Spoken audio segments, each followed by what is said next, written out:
Voilà, donc c'est très simple, c'est le 18e dimanche après la Pentecôte.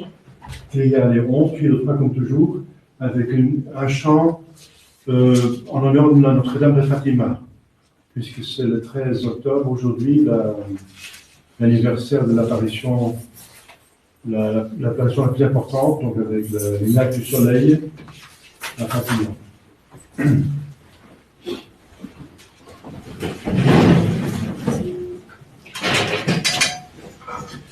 Asperges me, Domine,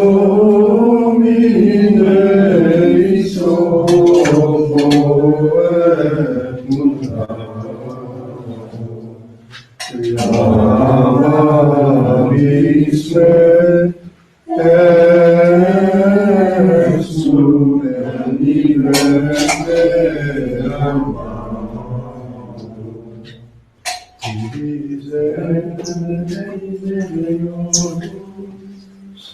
Secundum magna misericordiam tua.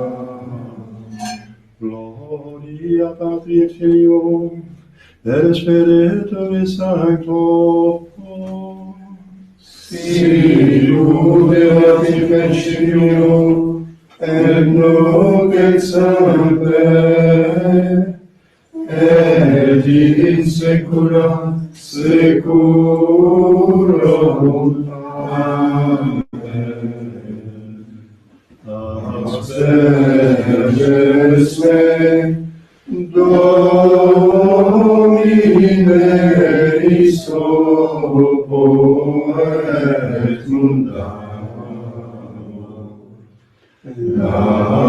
Amavis me, et super nivende Obsedena bisogni misericordiam tuam, et salutare tuam nobis, Domine ex adulationem meiam, et cavamemus adveniam, Dominus vobiscum, et cum spiritu tuo, oremus, exaudemus Domine Sancte Pater omnipotens aeterne Deus, et dimitte digneris sanctam adjunctum de celis, qui custodiat, proveat, protegat, visitet, que defendat, omnes habitantes de habitaculo, et Christum Dominum nostrum. Amen.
Gloria Patri et Filio et Spiritui Sancto, in libertà dei dei nostri nome dei bambini,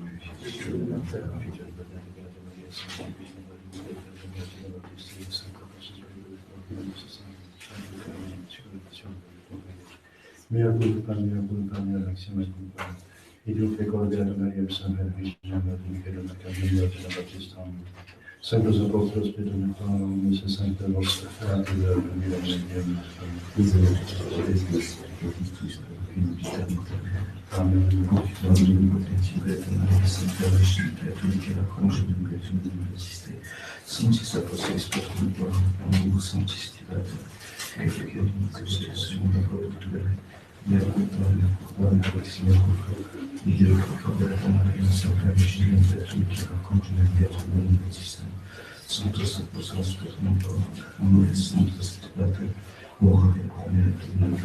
Misericórdia de Deus, e de seus pecados, desses pecados da vida eterna. E do gênero nosso Senhor, e do Senhor, e da importância do misericórdia da vida. Deus te converso, se vivificados nós. Possedere Domine misericordia tua. Domine exaudi orazione mea. Domine suaviscum. Et cum spiritu tuo. Oremus.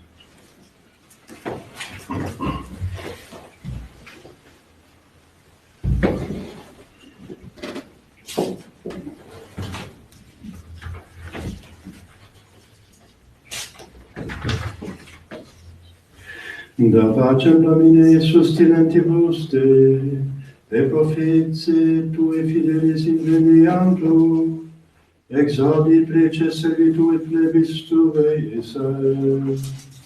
Laetatus Dominisque dicta sunt mihi, in domum Domini ibimus. Gloria Patri et Filio et Spiritui Sancto, sicut erat in principio et nunc et semper, et in saecula saeculorum. Amen. Da pacem Domini sustinentibus te, ut profeti tui fidelis inveniantur, exaudi plece servitui et plebis tuae iste. Kyrie eleison.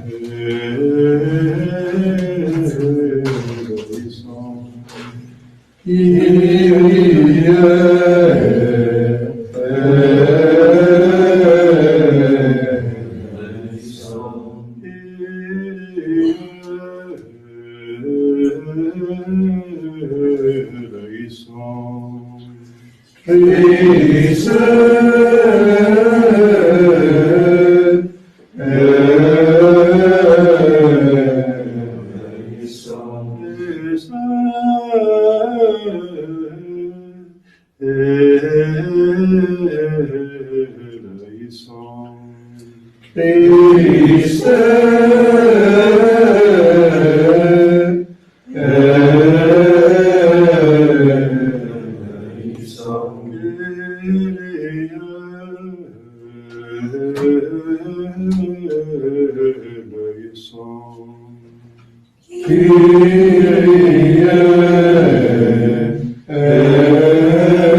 Miserere nobis, victoris peccata mundi, suscipere peccationem nostram, qui sedes ad exteram patris, miserere nobis, Comunia tu solus sanctus, tu solus Dominus, tu solus Santissimus, Iesu Christe, cum Sancto Spiritu, in gloria Dei,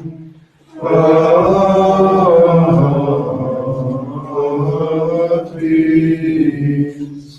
Amen.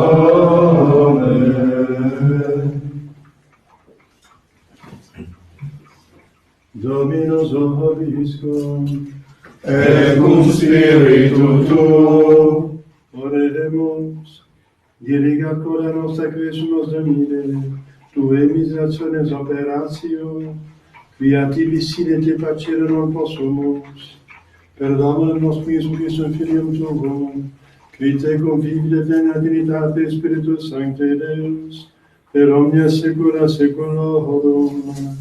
Amen. Exceptis et beati Pauli Apostoli ad Corinthios.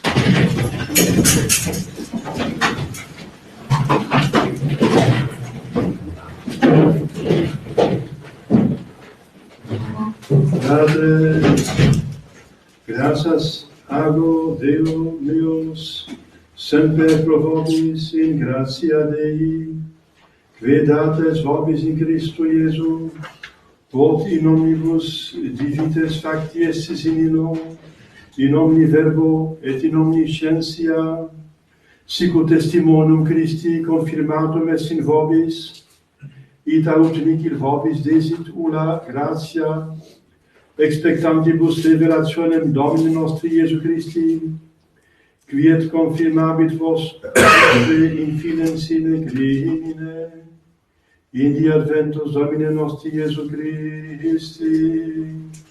Deo gratias. Letatus hominis credicta sunt mihi, in domum Domini ibimus, fiat pax in virtute tua, et abundantia in turibus tuis. Alleluia, alleluia. Timebunt gentes nomen tuum Domine, et omnes reges sere gloriam tuam. Alleluia.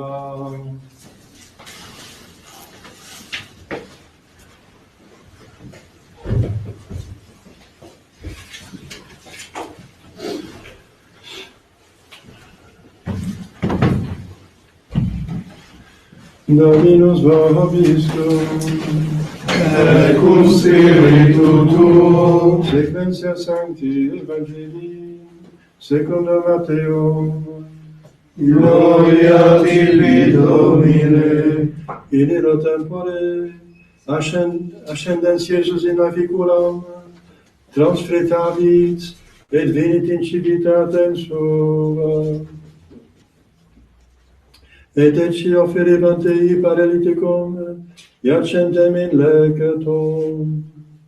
Et videns Iesus fidem illorum, dixit paralyticum, confide filii remittunt tibi peccata tua.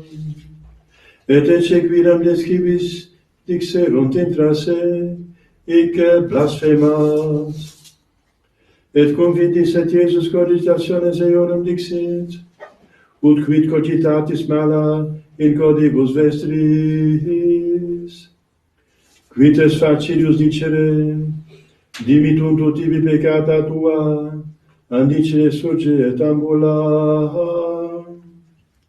Ut autem sciatis quia filius hominis habet potestatem in terra dimittendi peccata, tunc ait paralytico, surgetur electum tuum, et vadit in domum tuam, et surrexit et habit in domum suam, videntes autem turbe dimuerunt, et glorificavirunt Deum, qui dedit potestatem talem hominibus.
Je fais la déclaration. Aujourd'hui, le 18e dimanche après la Pentecôte. Et comme je vous ai dit au début de la messe, c'est l'anniversaire du grand miracle solaire à Fatima, en 1917. Devant 30 000 personnes, le soleil a tourné et s'est avancé vers la terre. Et il a séché toute l'humidité de la pluie en quelques secondes. Donc ça a converti beaucoup de gens. Je pense que c'était un fait constaté par même des personnes athées qui venaient voir pour se moquer de la Sainte Vierge, de la religion, parce que ce miracle était annoncé par la voyante. Donc c'est la preuve que ce qui a été dit à Fatima vient du ciel. Le miracle confirme toujours l'intervention divine, si c'est un vrai miracle, bien sûr. Lundi, donc demain, Saint Calixte Ier, pape et martyr. Mardi, Sainte Thérèse d'Avila. Mercredi, Sainte Edwige, veuve. En certains lieux, l'apparition de Saint Michel au mont Tombe. Donc, dédicace de la basilique de Mont Saint-Michel, le 16 octobre. Jeudi, Sainte Marguerite Marie Alacoque, vierge. Donc, elle est connue pour la révélation privée que Jésus lui a donnée de son cœur, Sacré-Cœur. Il a montré son cœur pour inciter les personnes, les fidèles, à plus d'amour de Dieu et à plus d'amour de Jésus. Ne pas regarder comme le Créateur seulement, le juge, mais comme quelqu'un qui nous aime, un Père qui nous a créés, qui organise un ciel dans une relation d'amitié éternelle et divine. Vendredi, Saint Luc, évangéliste. Donc, il n'était pas apôtre. Donc, il y a 2 évangélistes qui sont apôtres et 2 qui ne sont pas apôtres, qui sont disciples. Donc, Saint Luc est évangéliste, mais pas apôtre, mais disciple. Samedi, Saint Pierre d'Alcantara, confesseur. Et dimanche prochain, 19e dimanche après la Pentecôte. Ce sera aussi le dimanche pour les missions. Donc, je pense que tout ce qui reste de l'Église est devenu missionnaire. Parce qu'il faut qu'elle s'épanouisse de nouveau. Donc, vous savez certainement que maintenant, c'est encore un grand scandale sur Internet. Enfin, pas sur Internet, mais qu'on peut lire sur Internet et ailleurs. Que un journaliste qui a parlé avec François, il atteste que François a dit que Jésus n'est pas Dieu. Voilà. Jésus n'est pas Dieu. Alors, ça c'est l'hérésie des hérésies. C'est la super hérésie dont parle Saint Jean. pour voir si un esprit vient de Dieu ou vient du diable, c'est un critère, selon Saint Jean, l'évangéliste, c'est de voir s'il accepte que Dieu est venu dans la chair. Ceux qui acceptent que Dieu est venu dans la chair, est devenu homme, ils sont de Dieu. Ceux qui n'acceptent pas cela sont du diable, sont de l'antichrist. C'est très simple. Voilà. Donc, il n'est pas de Dieu, l'esprit de l'antichrist, donc c'est certainement un antipape. Donc, c'est scandaleux d'appeler une personne telle un pape, que l'Église catholique, sainte, une de Dieu, divine, de Jésus-Christ incarné. L'Église qui continue cette incarnation, Dieu parmi nous, l'Emmanuel. C'est donc très grave, mais on le savait déjà. Donc, on sait déjà depuis le 21 novembre 1964 qu'à Rome, ils sont apostats, donc ils sont hérétiques. Mais le poisson commence à pourrir par la tête et ça apparaît de plus en plus, voilà, c'est tout. Il y a des gens qui se réveillent très tard, mais c'est déjà en 1964. Ce n'est qu'une suite logique de l'hérésie, des hérésies de Vatican II, qui s'ouvre à toutes. Ah oui, si Vatican II dit qu'il y a des éléments de vérité et de salut dans toutes les religions, alors toutes les religions peuvent amener au ciel, donc on peut adhérer à d'autres religions qui disent que Dieu n'est pas devenu homme. Pourquoi pas? Donc c'est une suite logique de Vatican II. Mais les gens n'aiment pas trop raisonner, donc il faut qu'ils voient vraiment la pourriture elle-même, et alors ils commencent à se réveiller. C'est comme ça. Surtout la pourriture morale choque les gens. Quand la décadence de la foi, l'hérésie et l'apostasie entrent dans les mœurs, alors on voit tout, la décadence des mœurs, alors les gens commencent à se réveiller. Les mœurs choquent plus que la foi. La foi, c'est la théorie selon eux. Et les mœurs, c'est plus, ça choque plus, puisque ça répugne, n'est-ce pas? Pour le bon Dieu, c'est plutôt le contraire. C'est l'hérésie qui le choque le plus, puisqu'il est vérité. Et les mœurs, pour lui, c'est une faiblesse humaine, qui est un péché, qui peut être un péché mortel, bien sûr, et qui souvent est un péché mortel, qui les met en enfer. Mais on peut se convertir plus facilement d'une chute morale que d'une chute doctrinale. C'est ça. Au nom du Père et du Fils et du Saint-Esprit, ainsi soit-il. Chers fidèles, cet évangile est encore très riche.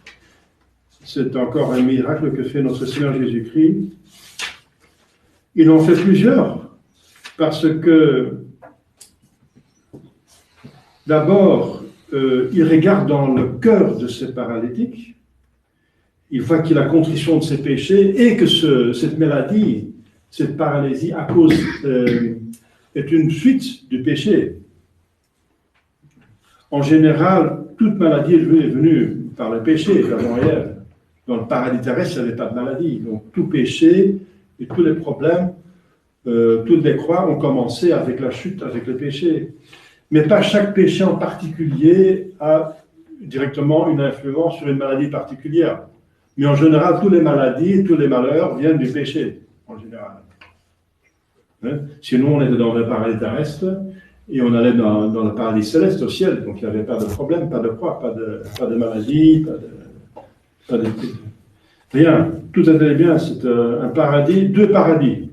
On est créé dans le paradis terrestre et on est destiné au paradis céleste. Deux paradis. Et tout ce qui est entre ces deux paradis, la misère, ça vient du péché. Mais il y a quand même des péchés qui causent directement des maladies. Comme des vices peuvent causer des maladies. Si on a une addiction, ça peut causer un dépravement corporel, bien sûr. Eh bien, Jésus a vu que cette paralysie a certains pères de l'Église dans le péché, et c'est pour ça qu'il dit, et qu'il voit qu'il a contrition de ses péchés. Alors, seul Dieu peut le lire dans les cœurs. Et donc, c'est encore une première preuve qu'il est Dieu, n'est-ce pas? Dieu qui a pris une nature humaine. Alors, il dit, aie confiance, tes péchés se t'ont remis. Alors, c'est très fort, ça. Parce que pas seulement Jésus prouve qu'il voit dans les cœurs, mais ensuite, il dit,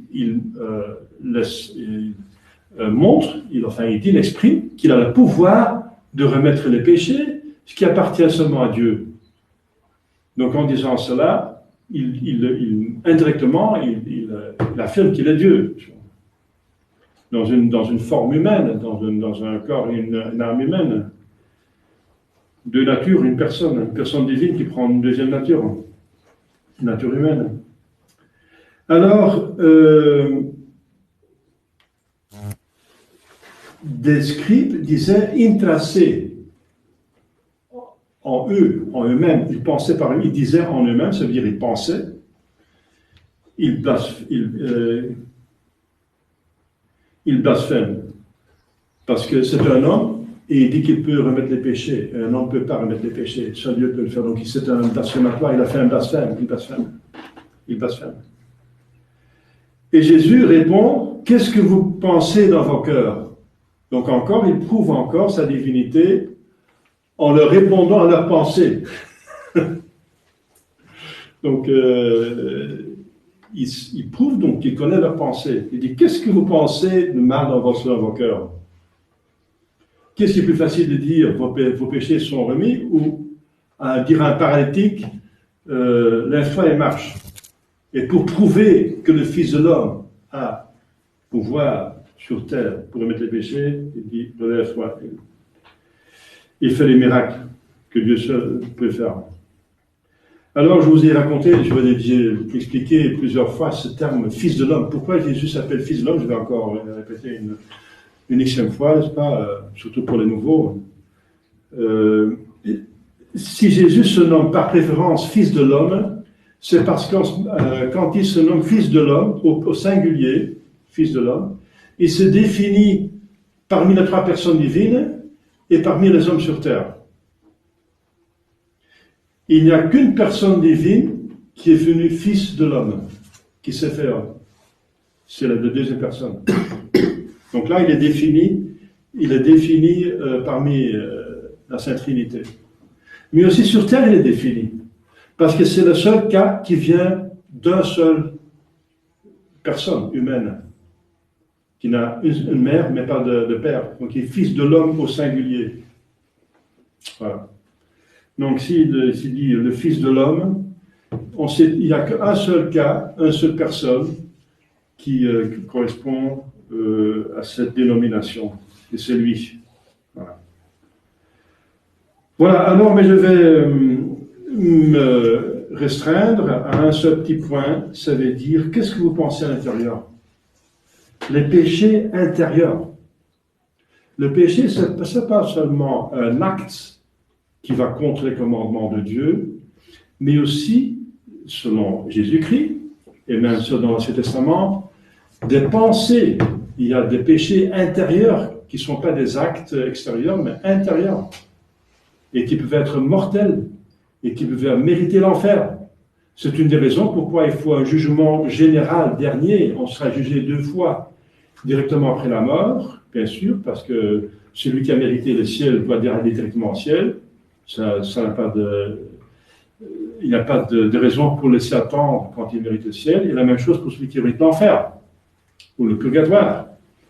Donc, directement après la mort, il y a un jugement, mais il y a un deuxième jugement général, parce que tout le monde doit savoir de tout le monde pourquoi telle personne est au ciel et pourquoi telle personne est en enfer, pour glorifier la justice et la bonté de Dieu. Et voilà, il y a des péchés de l'intérieur. Alors, Jésus en parle, et il dit, Dieu scrute le cœur. Dieu connaît les pensées des hommes. Dieu scrute le cœur et les reins. Les reins, c'est dans la Bible, le symbole pour la pensée qui organise un acte. Scrute le cœur et les reins. Il dit, et encore ailleurs, il dit, c'est du cœur que sortent les mauvaises choses. L'homicide, l'adultère, la fornication, le vol, ça sort du cœur. Parce qu'on l'a voulu avant de le faire. Donc ça sort du cœur. Si on arrive à guérir le cœur, on a guéri tout l'homme. N'est-ce pas? À quoi ça sert, n'est-ce pas, d'agir bien et de penser mal? Alors on est hypocrite. on ne se montre pas comme on est vraiment à l'intérieur. C'est l'hypocrisie plutôt. L'hypocrisie, c'est un mensonge par les actes. Donc les péchés intérieurs, et voilà, et Jésus dit aussi, concernant la chasteté, si l'homme ou la femme regarde une femme avec concupiscence, donc consenti de l'Église, il a déjà forniqué dans le cœur. Voilà. Donc seulement regarder, il n'y a pas d'acte, mais on regarde une femme avec concupiscence, ça veut dire on a envie de faire ce qu'on fait seulement dans le mariage, et on approuve, c'est déjà un péché mortel qui mérite l'enfer. C'est déjà la fornication, et si la personne est mariée, c'est même un adultère. Et si les deux sont mariés, c'est un double adultère. Voilà. C'est expressément dans l'Évangile. Et c'est la preuve que la religion catholique n'est pas inventée par un homme, puisque c'est pas populaire, ça ne plaît pas. C'est pas dire prenez autant de femmes que vous voulez, faites ce que vous voulez. Dans la plupart des religions, on peut se satisfaire soi-même sexuellement, la plupart. Pas dans la religion. C'est une des preuves que ça vient de Dieu parce qu'il exige vraiment quelque chose qui nous coûte. C'est pas une religion populaire. C'est même dur. Et c'est un miracle, comme une telle dure morale a conquis, à l'époque maintenant, il y a une apostasie, mais c'est accidentel. L'Église avant le Concile, il y avait 1 milliard de personnes qui tenaient cette... parce qu'il y a la grâce en même temps. En même temps que Dieu demande l'effort, il donne aussi la grâce, l'aide surnaturelle qu'il a mérité sur la croix, son Fils. Donc les péchés intérieurs sont importants parce qu'elles sannient l'homme entièrement, dans le plus profond de son être. À quoi ça sert d'agir apparemment bien, d'avoir l'honneur des hommes, à l'intérieur d'être une personne abominable, avec plein de péchés qui honorent le diable finalement. Un cœur dans lequel trône le diable, et à l'extérieur vous apparaissez un saint, un temple du Saint-Esprit. C'est quoi ça? C'est pas possible. Jésus, il reproche aux pharisiens d'être tels. Parce qu'ils prêchaient une bonne doctrine, mais derrière le dos, il y avait des femmes, ils prenaient l'argent du temple, etc. Ils cherchaient les honneurs. Ils ont ajouté des règles pour avoir plus de revenus pour eux, n'est-ce pas? Jésus leur reproche, justement. Donc Jésus tient beaucoup, c'est une religion qui tient beaucoup d'importance au cœur, à l'intérieur. L'intérieur, c'est le plus important. Il y a dedans, dans le paquet. Si c'est un cadeau, l'emballage, c'est bien, mais il y a quand même quelque chose dedans, n'est-ce pas? Un emballage vide, c'est pas vraiment un cadeau, hein. C'est plutôt une blague, n'est-ce pas? Donc, ce qui est le plus important, c'est qu'il y a dedans, voilà, l'âme. L'emballage, c'est le corps, mais qu'il y a dedans, c'est l'âme. Alors, les péchés intérieurs les plus ordinaires, je prends un peu les pères d'église, outre les péchés de blasphème contre Dieu, sont les péchés qu'on vient de voir ici dans l'Évangile, c'est la triple concupiscence. Donc, une triple, ça veut dire trois concupiscences, ça veut dire des désirs fondamentaux, qui sont presque en dehors de la volonté libre, qui sont des propensions avec lesquelles nous sommes conçus, même pas nés, mais conçus. Et ça remonte au péché d'Adam et Ève. Une triple concupiscence. On distingue le désir qui regarde le futur, la joie ou la complaisance qui regarde le passé, et la délectation qui se rapporte au présent.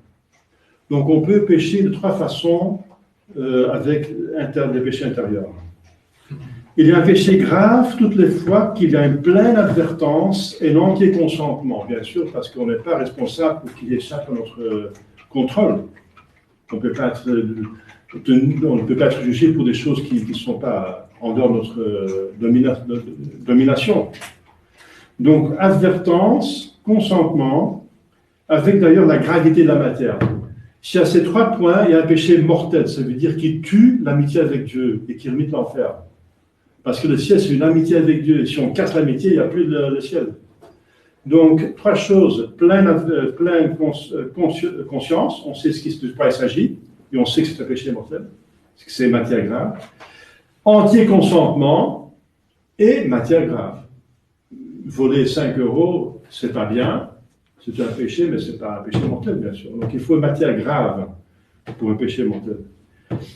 Donc s'il y a ces trois conditions, il y a péché mortel et ça mérite enfer. C'est-à-dire, toutes les fois qu'on s'arrête volontairement et avec plaisir à ce que l'on sait clairement être mal, c'est péché mortel, intérieur. Par exemple, si on se complaît dans les péchés de haine, de vengeance, d'impureté qui se présentent, de vol, même si on ne passe pas au vol, mais on veut voler, c'est pour ça que le communisme, c'est du diable. C'est causer, c'est donner la permission à tout le monde de vouloir la richesse des autres. Donc c'est organiser le péché de vol. Et ça met la haine, la jalousie. Partout où il y a le communisme et le socialisme, il y a la jalousie, n'est-ce pas? On ne supporte pas que quelqu'un a plus qu'un autre. On voit ça en Wallonie, c'est une peste en Wallonie. Plus qu'en Flandre. En Flandre, il y a beaucoup, on était plus catholiques et on travaille. Donc tout le monde est plus ou moins à tout ce qu'il faut. Et il y a plus la catholicité interdit la jalousie. Mais en Wallonie, il y a beaucoup moins de catholicité à cause des richesses. Voilà. Comme dit Saint Ignace, les richesses, c'est ce qui rompt. Il y avait une richesse des sous-sols, des mines, et ça donnait deux classes, les mineurs, donc la classe ouvrière, et ensuite les riches qui possédaient les mines. Les mineurs s'étaient atterrés par le socialisme et le communisme, et les riches par le libéralisme et qui protègent leur propriété. Et ça, donc, montre le succès du parti libéral et communiste socialiste en Wallonie, et je vois que les gens se plaignent de la jalousie, n'est-ce pas? Si quelqu'un a quelque chose de plus, sans avoir plus, il y a la jalousie, il y a la médisance, il y a la haine, il y a l'harcèlement, etc. C'est abominable, n'est-ce pas? C'est mesquin, c'est triste, c'est triste. Ça rend la vie invivable, ça diminue la qualité de vie. C'est dommage, voyez? Donc ça commence par l'intérieur, de vouloir le bien de l'autre. Et que l'on a déjà, donc, ou que l'on a déjà commis, qu'on repense à des péchés qu'on a déjà commis, avec complaisance, ça c'est donc par délectation, par jouissance, complaisance, le péché morose, comme on dit,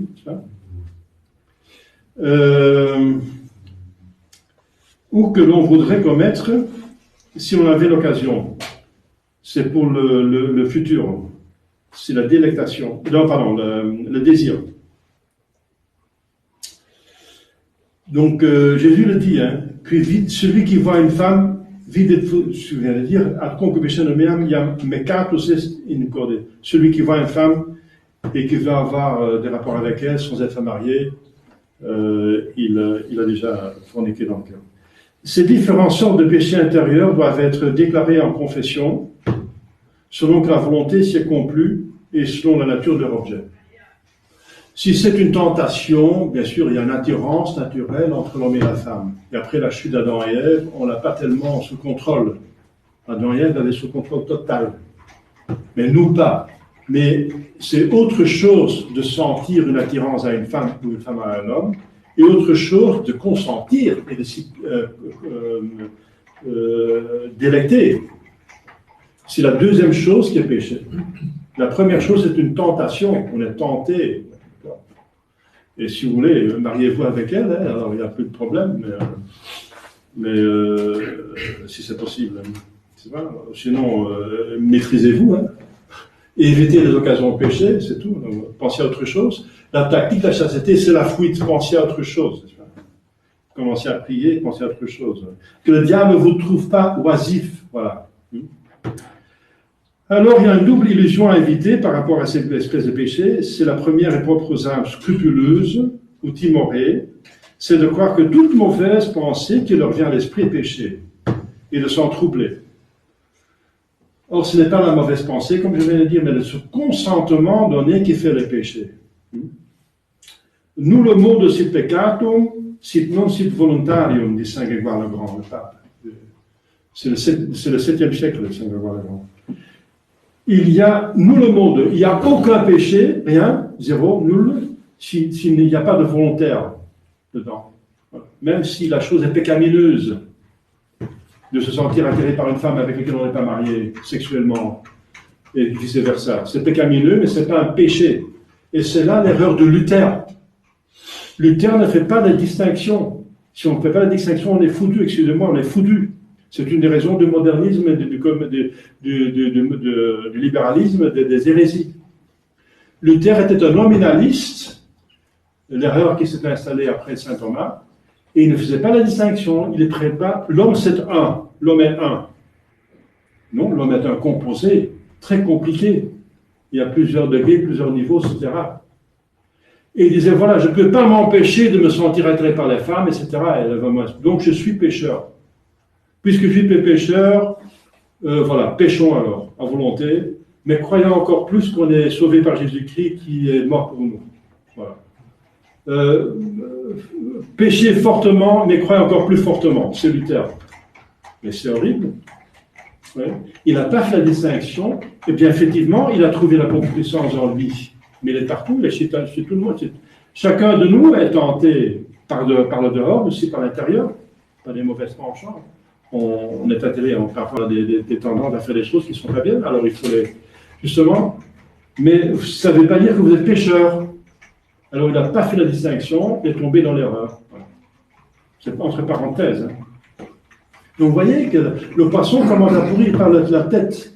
Un faux principe, même philosophique, peut causer une catastrophe. Ça donne une catastrophe, n'est-ce pas, du protestantisme. C'est horrible. Alors, les saints eux-mêmes, ont eu ce sont de tentation. Sainte Catherine de Sienne, n'est-ce pas, a été tentée horriblement contre la chasteté. Et après que Jésus est revenu, il dit, Seigneur, Seigneur, où est-ce que vous étiez? J'étais tenté, là, c'est horrible. Et Jésus dit, Catherine, est-ce que tu as résisté? Oui, bien sûr, Seigneur. Eh bien, c'est moi qui ai résisté en toi. Voilà. Il y avait la grâce, elle joue la grâce pour nous aider. Et c'est une sainte. C'est une sainte. La même chose, il y a une peinture extraordinaire de Jérôme Bosse, n'est-ce pas? La tentation de Saint-Antoine, l'ermite. Alors c'est horrible, tous les démons qui sont autour de lui, contre la chasteté, etc. Mais il est en train de prier. Il voit les tentations, mais il ne consente pas. Alors il mérite, c'est même méritoire. Voilà. On résiste, la résistance, c'est une preuve que vous aimez Dieu, c'est méritoire. Donc il y a les dangers des péchés intérieurs. Pourquoi? Parce qu'ils se commettent avec plus de facilité. Pour les péchés extérieurs, il faut un temps, un lieu, une occasion favorable, etc. Il y a souvent des obstacles. Donc les péchés intérieurs, ça passe comme ça, n'est-ce pas? En tout temps, en tout lieu, même dans le lieu saint, on peut avoir... ça dépend uniquement de notre volonté. De cette extrême facilité, il résulte que le nombre de ces péchés peut être multiple à quasi l'infini. Sous l'empire de l'amour impudique, on commettra dans un jour 1000 péchés de pensée impure, de délectation morose, de désirs mauvais. Un cœur est aigri par la jalousie, la haine. Qui pourra calculer le nombre de ces pensées ou désirs consentis de rancune, de vengeance? Les saints pères disent que le démon, quand il veut nous faire commettre des péchés d'action, est comme le pêcheur à la ligne qui, en beaucoup de temps, prend peu de poissons, mais pour les péchés intérieurs, il est comme le pêcheur au filet qui, d'un seul coup, ramène des poissons en quantité. Troisième point, pour les péchés d'action, il est assez facile de les connaître tels qu'ils sont, mais combien est difficile de distinguer la nature, le degré de malice et le nombre des péchés intérieurs à cause de la promptitude et de la facilité avec lesquelles on les commet. De là le danger de faire des confessions nulles ou sacrilèges. Parce que si on se tait sur un péché mortel, délibérément bien sûr, alors on a fait un péché de plus. Au lieu d'avoir la rémission des péchés, on a un péché de plus mortel. Le sacrilège d'un sacrement. On a menti, on s'est dit voilà, il faut dire tout, ou bien vous dites rien, enfin il ne faut pas dire rien, mais il faut dire tout, quoi. Tous les péchés mortels, ça veut dire plein de connaissances, plein de consentement, matière grave. Voilà. C'est une quatrième chose, ça mérite l'enfer, c'est l'obstination dans le mal, ça mérite l'enfer. La quatrième, c'est le pire. Et enfin, au moment de la mort, c'est le moment le plus important. Il va décider l'éternité. C'est le moment ce n'est plus le moment d'induire l'âme à des actes de péché d'action, mais quels efforts il fait, le diable, pour entraîner le malade à des péchés intérieurs, soit en lui rappelant des images, des souvenirs dangereux, soit en excitant en lui des regrets coupables, soit en remplissant son imagination de pensées abominables, ou de rancune, de haine, etc. Nombre d'âmes, même après avoir reçu le dernier sacrement, peuvent aussi succomber à des tentations contre la pureté, ou la charité, ou l'espérance, et tomber misérablement en enfer. Donc, le diable est très très fort au moment que nous allons mourir, parce qu'il sait que c'est la dernière possibilité qu'il a pour nous damner. C'est pour ça qu'on a besoin des sacrements, une bonne confession, une bénédiction, le sacrement des malades, comme on dit, l'extrême onction. C'est un sacrement spécial qui nous donne la force pour résister au diable, entre autres. Les remèdes, c'est bien veiller sur votre cœur, pas seulement sur les actes, bien sûr les sens extérieurs, tout commence par les sens extérieurs. Si vous connaissez jamais vu une femme, vous ne savez pas ce que c'est une femme, vous ne devez pas être tenté par les femmes. Donc ça commence par les sens extérieurs. Donc il faut déjà garder les sens extérieurs. Ne pas regarder les femmes comme ça, n'est-ce pas? Ne pas penser aux femmes avec qui on n'est pas marié, etc. Ça commence par les sens extérieurs. Parce que les sens intérieurs sont nourris par les sens extérieurs. Et ensuite, bien sûr, la garde sur les sens intérieurs. Veillez bien sur votre cœur, et ne laissant pénétrer aucune pensée mauvaise, en le purifiant souvent par un bon acte de contrition, chaque soir au moins, ou par la confession fréquente. Ne restez pas avec un péché mortel, allez va prendre racine. Péché, tomber, c'est humain, mais ne pas se relever, c'est diabolique. Péché, tomber, c'est humain, c'est une faiblesse humaine, mais persévérer, c'est diabolique. Dit le Père de l'Église. Saint Pacôme entendit un jour un démon se vanter d'avoir fait souvent tomber un religieux parce qu'il donnait audience à la tentation et négligeait de recourir à Dieu. Deuxième point, priez souvent. Et à la moindre tentation, recourez au Sacré-Cœur de Jésus, à la Sainte Vierge. Pensez à Jésus qui se fait flageller, n'est-ce pas, qui est meurtri dans son corps de haut en bas pour les péchés contre la chasteté. Qui est mort pour tous qui est mort par amour de ses bourreaux pour réparer notre haine. Il a dit à son père, pardonnez-leur parce qu'ils ne savent pas ce qu'ils font. Troisièmement, évitez avec grand soin toutes les occasions dangereuses. Donc ça commence par les sens extérieurs. Vous voyez le saint homme Job, qui a fait. Saint Job, il dit, j'ai fait un pacte avec mes yeux pour ne pas regarder une femme qui ne m'appartient pas. Il y avait des tentations. On peut voir des femmes, mais il ne faut pas les regarder. Une différence entre voir, bien sûr, on voit les personnes, sinon on ne peut plus se déplacer. Mais le regarder, il y a une différence. Et maintenant, c'est encore pire, il y a la publicité impudique, même dans les rues, eh bien, on peut voir, mais on ne regarde pas. On détourne le regard. Ouvrez-vous à votre confesseur avec confiance et simplicité, ne lui cachant rien, ni les fautes, ni les tentations. Conclusion, chers fidèles. Gardons toujours notre cœur bien pur. Bienheureux les purs de cœur, parce qu'ils verront Dieu. Ils verront Dieu. En contemplation, on disait sur terre, après.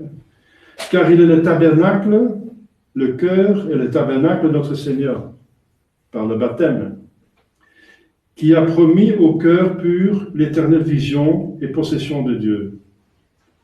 Demandons à la Sainte Vierge, qui est une patronne de la pureté, c'est la Vierge des Vierges, et Saint Joseph, pour nous garder, pas seulement la pureté, mais tous les autres péchés intérieurs. Au nom du Père, et du Fils, et du Saint-Esprit, ainsi soit-il.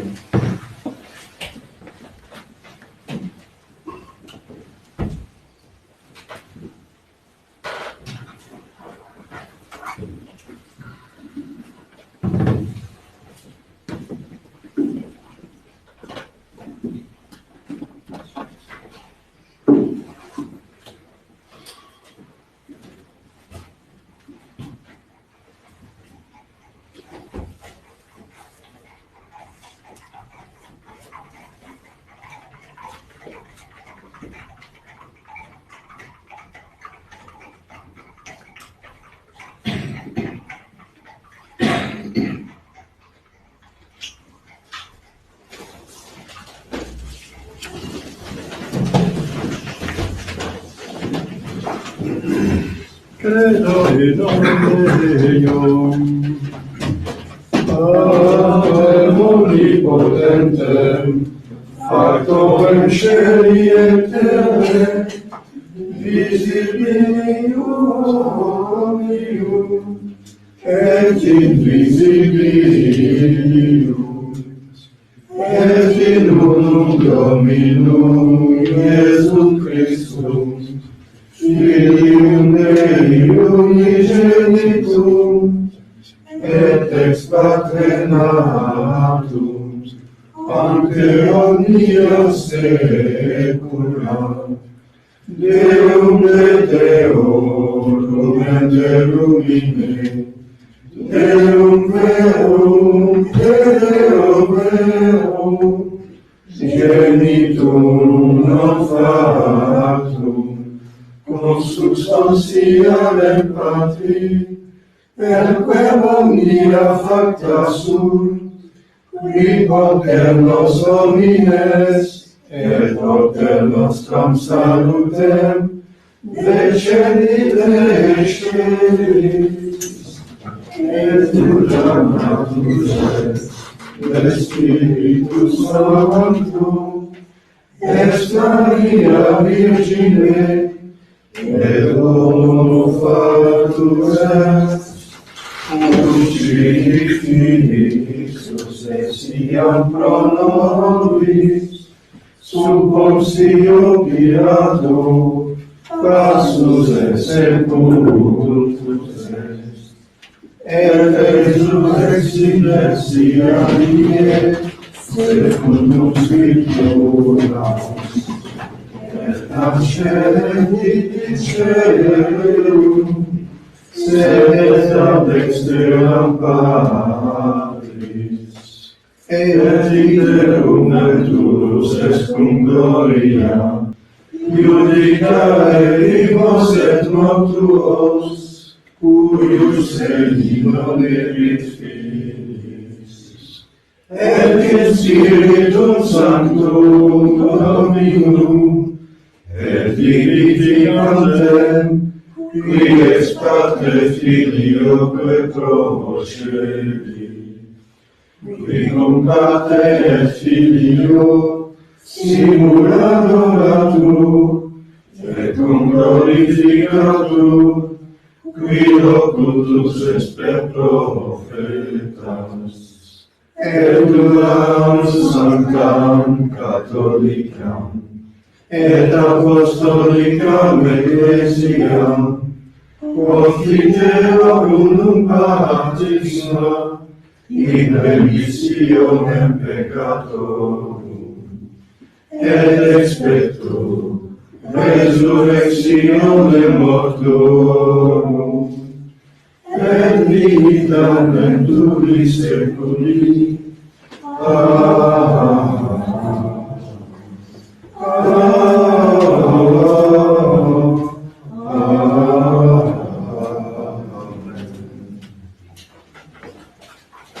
Dominus vobiscum, Et cum spiritu tuo, oremus. Sanctificavit mo exaltare Domino, offerens superibus holocauste et immolans victimas, fecit sacrificium vespertinum, in odorem suavitatis Domino Deo, in conspecto Filiorum Israel.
Per omnia saecula saeculorum.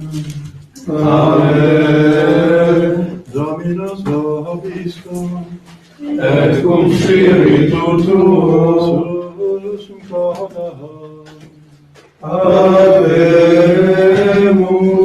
ad Dominum. Gratias agamus. Domino Deo nostrum. Deum etius tuae. Seredignum et tuae, secum et salutare. Nos tibi semperuique gratias agerem. Domine sancte Pater omnipotens aeterne Deus, vicum unigenitor Filio tu Spiritus Sancto, unus es Deus, unus es Dominus. Non in unius singularitate persone, sed in unius trinitate substantiae. Quod enim de tua gloria revelante te credimus, hoc de Filio tuo, hoc de Spiritus Sancto, sine differentia discretionis sentimus.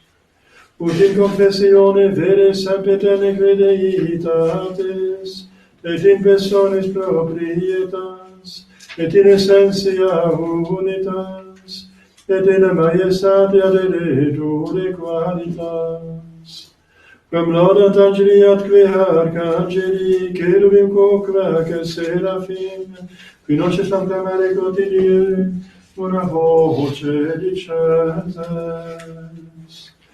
Sanctus, Sanctus, Sanctus Dominus, Deus Sabaoth, veniis sui cieli et terra. Gloria tua, Hosanna in excelsis, benedictus qui veni, in nomine Domini. Hosanna in excelsis.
Nobis cruce peccatoribus.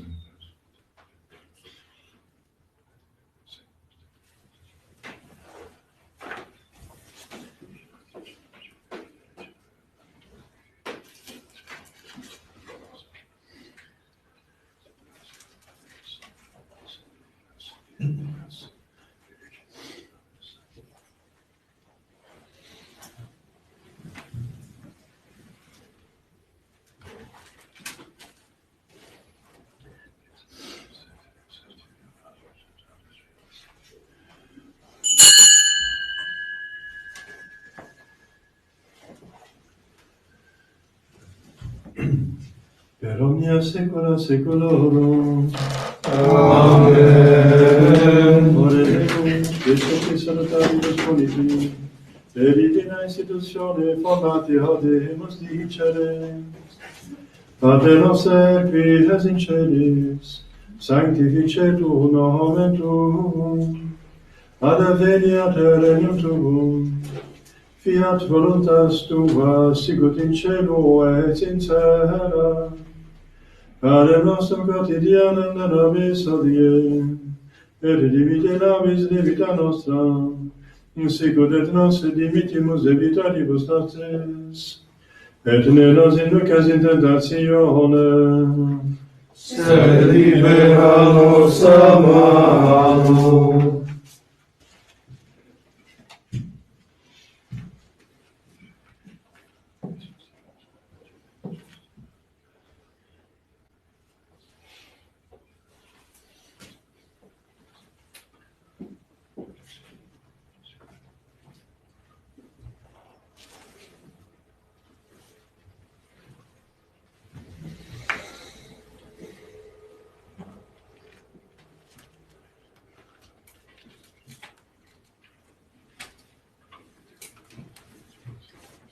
per omnia saecula saeculorum.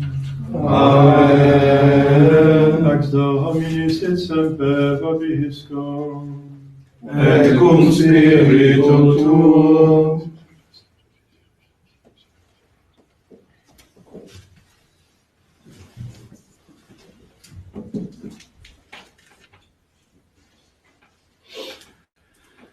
Agnus Dei, Qui tollis peccata mui, miserere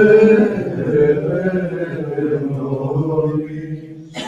Agnus Dei, qui tollis peccata mui, miserere nobis. Agnus Dei, qui tollis peccata mui, dona nobis pacem.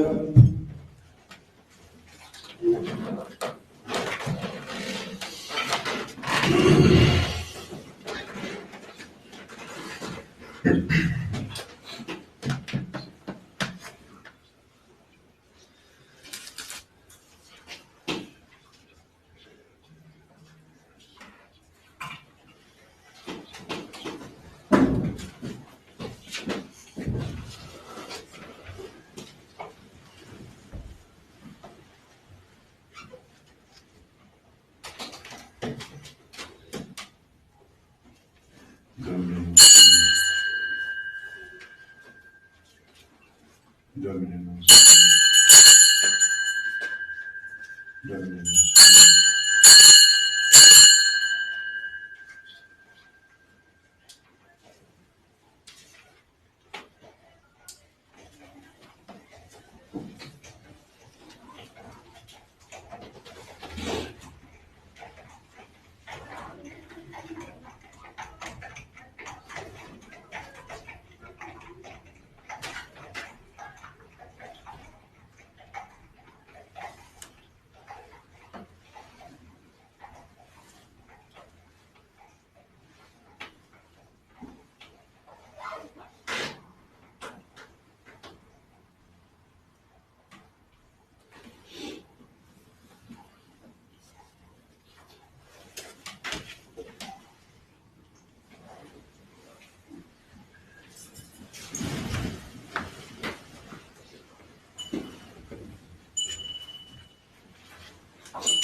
Beatum Maria, sempre vicini, Beatum Michael Arcangelo, Beatum Ioanniste, Sanctis Apostolis Petro et Paulo, omnibus sanctis et immibate, quia peccabilis cogitatione perquet operi.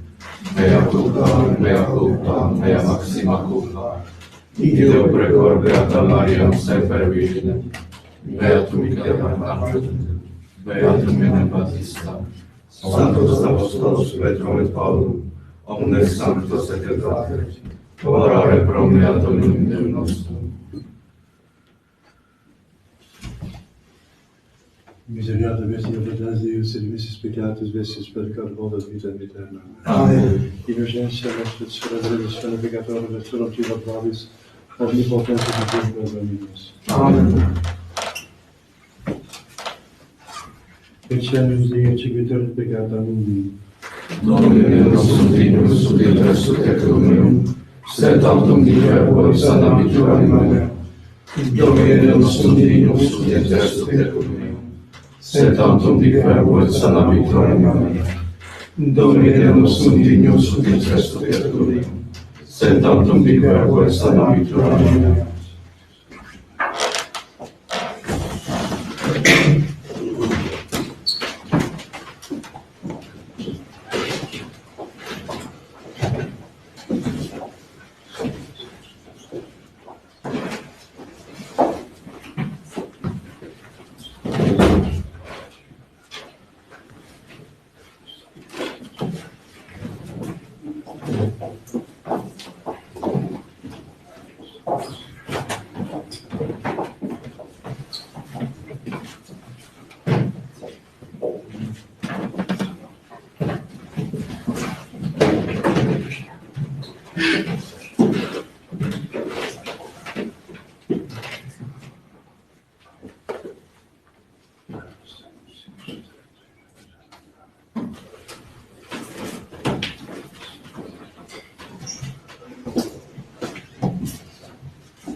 Voliteus, Dios instituitui Andrea Eius, adorate Dominum in aula sancta Eius.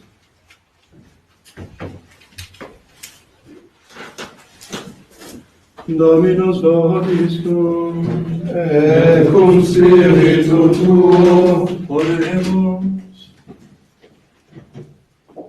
Gratias tibi referimus, Domine, sacrum mundere vegetati, tua misericordiam deprecantes, ut dignos nos eius participatione perficias, per Dominum nostrum Christum Filium tuum, qui te convivere degna Trinitate Spiritus Sancti Deus, per omnia saecula saeculorum. Amen.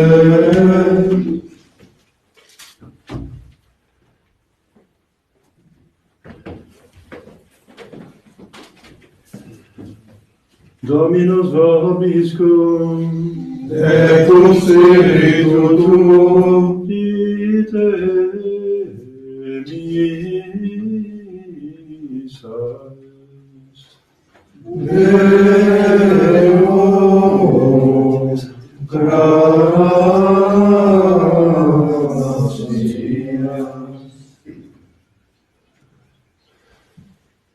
Benedicator omnipotent Deus, Pater et Filius, et Spiritus Sanctus. Amen. Dominus vobiscum, et cum spiritu, et cum sancti Regis, cum Gloria a tibi, Domine.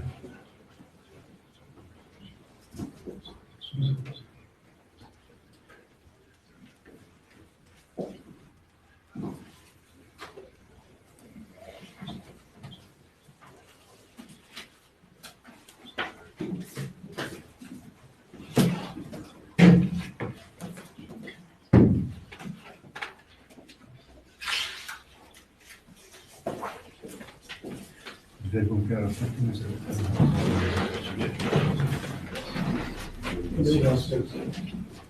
Il y a je pense, je vais essayer de donner un catéchisme, mais il y a quelques personnes nouvelles. Je suis à disposition. On verra bien s'il y a encore du temps pour le catéchisme. Officiellement, le catéchisme commence à midi.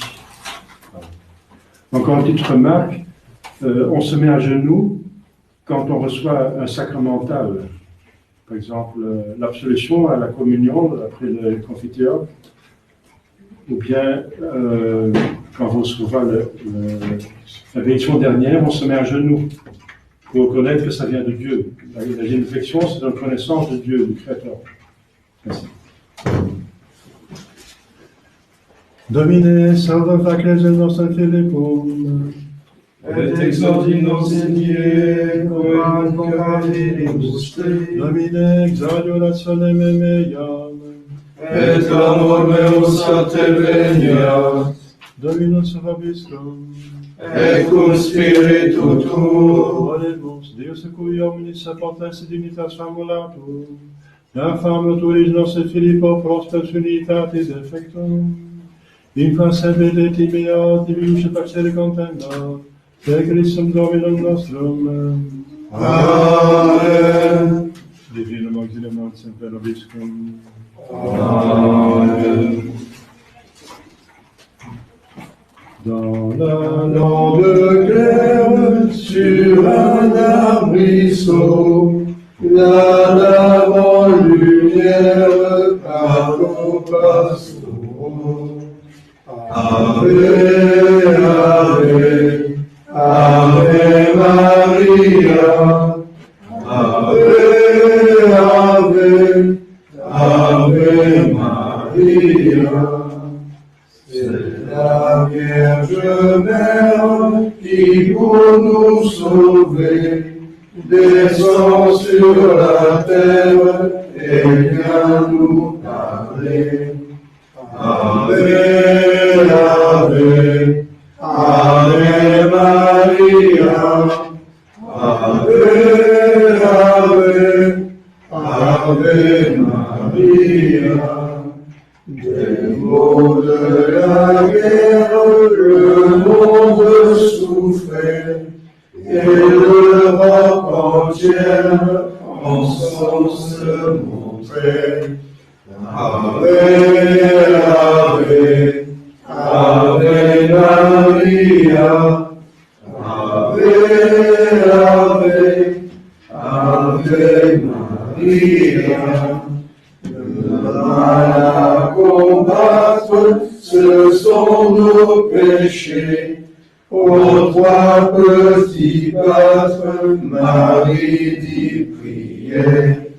Ave, Ave, Ave Maria, Ave, Ave, Ave Maria.